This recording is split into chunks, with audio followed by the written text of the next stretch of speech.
ایک دفعہ چند صحابہ آپس میں گفتگو کر رہے تھے۔ ایک نے کہا میں ہمیشہ ساری رات نماز پڑھا کروں گا، دوسرے نے کہا میں ہمیشہ روزہ رکھا کروں گا، تیسرے نے کہا میں شادی نہیں کروں گا۔ رحمت عالم صلی اللہ علیہ وآلہ وسلم نے ان کی یہ باتیں سنی تو ارشاد فرمایا، خدا کی قسم تم سب سے زیادہ میں اللہ سے ڈرنے والا ہوں، سب سے زیادہ پرہیزگار ہوں۔ میرا معمول یہ ہے کہ میں روزہ بھی رکھتا ہوں، افطار بھی کرتا ہوں، راتوں کو نماز بھی پڑھتا ہوں، سوتا بھی ہوں، عورتوں سے نکاح بھی کرتا ہوں۔ جس نے میری اس سنت سے دانستہ روگردانی کی، اس کا میرے ساتھ کوئی تعلق نہیں۔ حضرت ابو امامہ باہلی رضی اللہ تعالیٰ عنہ فرماتے ہیں کہ میں ایک غزوہ میں حضور صلی اللہ علیہ وسلم کے ہمراہ سفر پر گئی۔ ہمارا ایک ساتھی ایک غار کے قریب سے گزرا جس میں پانی کا چشمہ تھا۔ اس کے دل میں خیال آیا کہ وہ اس غار میں آ کر رہائش اختیار کر لے گا۔ پینے کے لیے پانی بھی موجود ہے، کھانے کے لیے سبزیاں بھی کافی ہیں۔ دنیا سے بے تعلق ہو کر اپنا سارا وقت اللہ کی یاد میں بسر کرے گا۔ کہنے لگا، میں حضور کی خدمت میں حاضر ہو کر اپنا یہ ارادہ عرض کرتا ہوں، اگر حضور نے اجازت دی تو ایسا کروں گا، اگر اجازت نہ ملی تو خیر۔ چنانچہ وہ حضور صلی اللہ علیہ وسلم کی خدمت میں حاضر ہوئے اور اپنی خواہش کا اظہار کیا۔ حضور صلی اللہ علیہ وسلم نے فرمایا کہ جس کا ترجمہ یہ ہے کہ یہودیت اور نصرانیت کے ساتھ مبعوث نہیں کیا گیا میں، بلکہ ملت حنیفیہ دے کر بھیجا گیا ہوں جس میں آسانی اور فراغی ہے۔ اس دو ذات پاک کی قسم جس کے دست قدرت میں میری جان ہے، ایک صبح یا ایک شام راہ خدا میں جہاد دینا اور مافیا سے افضل ہے۔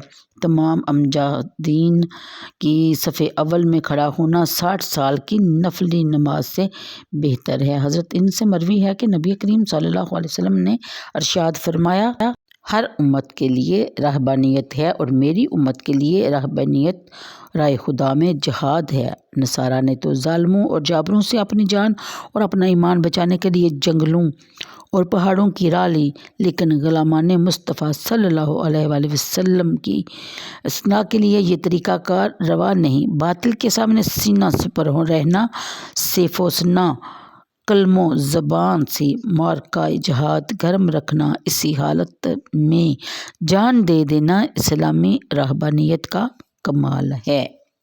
ان احادیث کی روشنی میں امید کرتی ہوں کہ مکمل طور پہ آپ پہ رہبانیت کا مفہوم واضح ہو چکا ہوگا۔ اگلی آیت نمبر 28 ہے جس میں ذکر کیا گیا کہ اے ایمان والو، تم ڈرتے رہا کرو اللہ سے اور سچے دل سے ایمان لے آؤ، اس کے رسول مقبول صلی اللہ علیہ وآلہ وسلم پر اللہ تعالیٰ تمہیں عطا فرمائے گا دو حصے اپنی رحمت سے، اور بنا دے گا تمہارے لیے ایک نور جس کی روشنی میں تم چلو گے اور بخش دیے جاؤ گے، اور اللہ تعالیٰ غفور الرحیم ہے۔ تم پر یہ خصوصی کرم اس لیے ہے تاکہ تم جان لو اہل کتاب کہ ان کا کوئی قابو نہیں اللہ تعالیٰ کے فضل و کرم پر۔ اگلی آیت میں، اور یہ کہ فضل تو اللہ تعالیٰ کے دست قدرت میں ہے، نوازتا ہے اس سے جس کو چاہتا ہے، اور اللہ تعالیٰ صاحب فضل عظیم ہے۔ تو یہ تھی آخری آیتیں سورہ الحدید کی، جس کا ترجمہ میں نے بیان کیا۔ تفسیر کے مطابق کہ جن لوگوں نے خلوص نیت سے رہبانیت کو اختیار کیا، پھر اس کے تقاضوں کو پورا کیا، اللہ تعالیٰ انہیں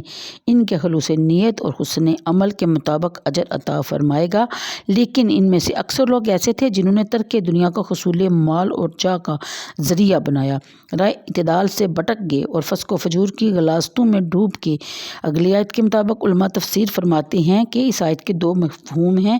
اہل کتاب میں سے جو لوگ حضرت موسیٰ علیہ السلام کی صحیح دین پر قائم تھے، انہیں ارشاد فرمایا جا رہا ہے کہ تمہیں پہلے انبیاء پر ایمان لانے کی سعادت حاصل ہے، اب خاتم الانبیاء محمد صلی اللہ علیہ وسلم پر بھی ایمان لے آؤ، جن پر ایمان لانے کی تاکید تمہارے انبیاء نے بھی کی ہے اور جن کی آمد کی بشارتوں سے تمہاری آسمانی کتب بھری پڑی ہیں۔ ان پر بھی سچے دل سے ایمان لاؤ تو تمہیں اس کی رحمت سے دوہرا حصہ ملے گا۔ قرآن کریم جو سراپائے نور ہے، اس کے انوار سے تمہاری دنیا اور آخرت جگمگانے لگے گی، تمہارے سب کا گناہ بخش دیے جائیں گے۔ آیت کا دوسرا مفہوم یہ بیان کیا جاتا ہے کہ مسلمانوں کو ہی تقویٰ کا حکم دیا جا رہا ہے، حضور صلی اللہ علیہ وآلہ وسلم پر ایمان لانے کے تقاضوں کو پورا کرنے کی تلقین بھی کی جا رہی ہے۔ اگلی آیت کے مطابق اہل کتاب اس ذم میں مبتلا تھے کہ وہ حضرت موسیٰ جیسے جلیل القدر رسول اور کلیم کے امتی ہیں، انہیں اس نبی عربی کی اطاعت اور اس پر ایمان لانے کی کیا ضرورت ہے۔ اللہ تعالیٰ کی ساری رحمتیں اور انعامات انہی ہی کے لیے محسوس کردگی ہیں، ان عرب کے بدووں کو رحمت الہیہ میں کوئی حصہ نہیں ہے۔ اللہ تعالیٰ فرماتے ہیں کہ اے ایمان والو، تقویٰ کو اپنا شعار بنا لو، میرے پیارے رسول پر ایمان لانے کا حق ادا کر دو اور اس کی غلامی پر فخر اور ناز کرو، تاکہ میں تم پر اپنی عنایات اور انعامات کی انتہا کر دوں، جنہیں دیکھ کر اہل کتاب کو پتہ چل جائے کہ میری رحمت کے خزانے پر ان کا کوئی حق نہیں، کوئی قابو نہیں، میں جس کو چاہوں جتنا چاہوں عطا فرماؤں۔ سبحان اللہ، سبحان اللہ۔ پھر بیان فرمایا گیا کہ اللہ تعالیٰ کے فضل و کرم اور جود و عطا کا کوئی انتہا نہیں، نہ اس کے خزانے ختم ہوتے ہیں، نہ اس کے ہاتھ تھکتے ہیں۔